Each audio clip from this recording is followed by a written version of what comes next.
ఇక్కడుండే నేను కానీ మా పవన్ కళ్యాణ్ గారు కానీ మాధవ్ గారు కానీ సమైక్యంగా పనిచేస్తున్నాం. మేము వేరే ఆలోచన చేయడం లేదు. మీ జీవితాలకు మెరుగు కావాలి, అనునిత్యం ఏం చేస్తే మీరు బాగుపడతారో అలాంటి ఆలోచన చేస్తున్నాం. నేను ఒకే ఒక విషయం మళ్ళా మిమ్మల్ని కోరుతున్నా. ఈ సందర్భంగా సమిక్షేమం ఉండాలి. సమిక్షేమం ఉండాలంటే ఆదాయం పెరగాలి. ఆదాయం పెరగాలంటే అభివృద్ధి చేయాలి. ఈ రెండు జరగాలంటే సుపరిపాలన ఉండాలి.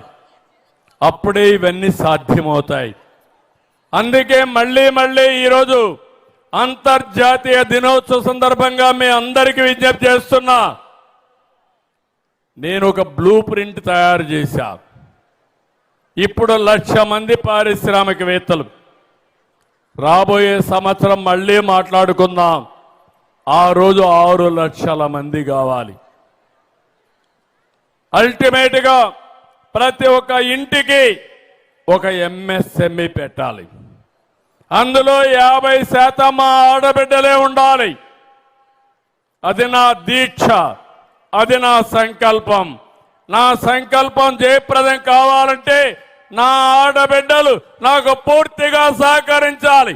సహకరిస్తామని గట్టిగా చెప్పండి. ఈరోజు మీ మారిగానే ఎక్కడికక్కడ జిల్లా లెవెల్లో పెట్టాం, నియోజకవర్గాల్లో పెట్టాం.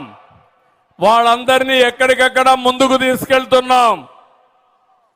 వీళ్ళు 6 లక్షల మందే కాకుండా పేదరికంలో ఉండే వాళ్ళకి 0 పావర్టీ పెడతాను. వాళ్ళందరికీ ప్రత్యేకమైన దృష్టి పెడతాను. ఆ తర్వాత 20% ఆదాయం తక్కువ వచ్చే కుటుంబాలను ఐడెంటిఫై చేసుకుంటాం. 10% ఆదాయం ఎక్కువ వచ్చే వాళ్ళని పెడతాం. వాళ్ళు ఎంతవరకు సహాయం చేస్తారో చేపిస్తాం. అది అయిన తర్వాత ప్రతి ఒక్క కుటుంబాన్ని బాధ్యతగా తీసుకొని మీ ఆదాయం ఎంత వస్తూ ఉంది, మీకు ఎలాంటి అవకాశాలు ఉన్నాయి, అవన్నీ కూడా అధ్యయనం చేపిస్తాను. కుటుంబం ఒక యూనిట్గా చేసి మిమ్మల్ని పైకి తీసుకురావడానికి ఒక కార్యక్రమం ఆలోచించుకుంటూ వస్తున్నాం.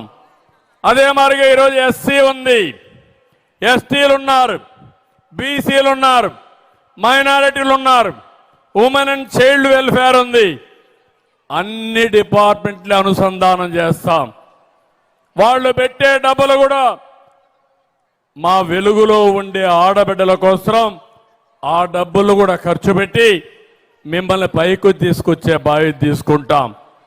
నేను ఒకటే చెప్తున్నాను, డబ్బుల కొరత కాదు, ఆలోచన విధానం చాలా ముఖ్యం.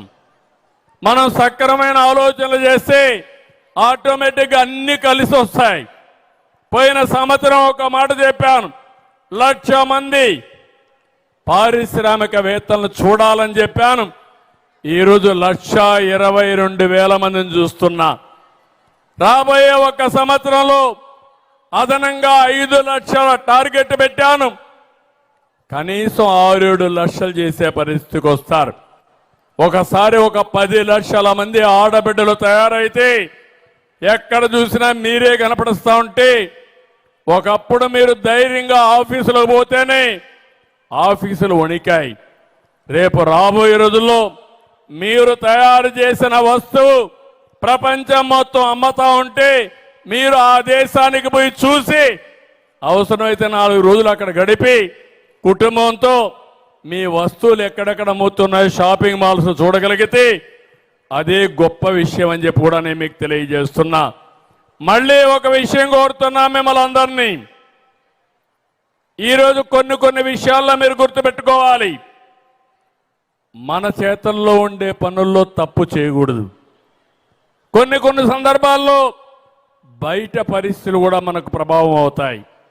ఈరోజు మనం చూస్తున్నాం, ఎక్కడో యుద్ధం జరుగుతూ ఉంది, అమెరికా ఇరాన్. ఆ యుద్ధం జరిగితే మనకొచ్చే పెట్రోల్ కానీ గ్యాస్ కానీ రావడం లేదు, రేట్లు పెరిగిపోతున్నాయి. మనం ఆ యుద్ధంలో భాగస్వామ్యం కాదు. మన దేశ ప్రభుత్వం నరేంద్ర మోడీ గారు చాలా స్పష్టంగా ఉన్నారు. యుద్ధాల వల్ల సమస్యల పరిష్కారం కావు. సమస్యల పరిష్కారం ఎక్కడెక్కడ సామరస్యంగా చేసుకోవాలని చెప్తున్నారు. అట్లని చెప్పి అక్కడ సమస్య ఉంది కాబట్టి మనం భయపడిపోతే చాలా సమస్యలు వస్తాయి. ఆ సమస్య ఎదుర్కొంటాం తెలివితేటలతో. కానీ మనం తప్పులు చేయకుండా మనం కష్టపడాలి. నేను ఒకటే మిమ్మల్ని అందరినీ కోరుతున్నా, కష్టానికంటే మించిన మార్గం లేదు.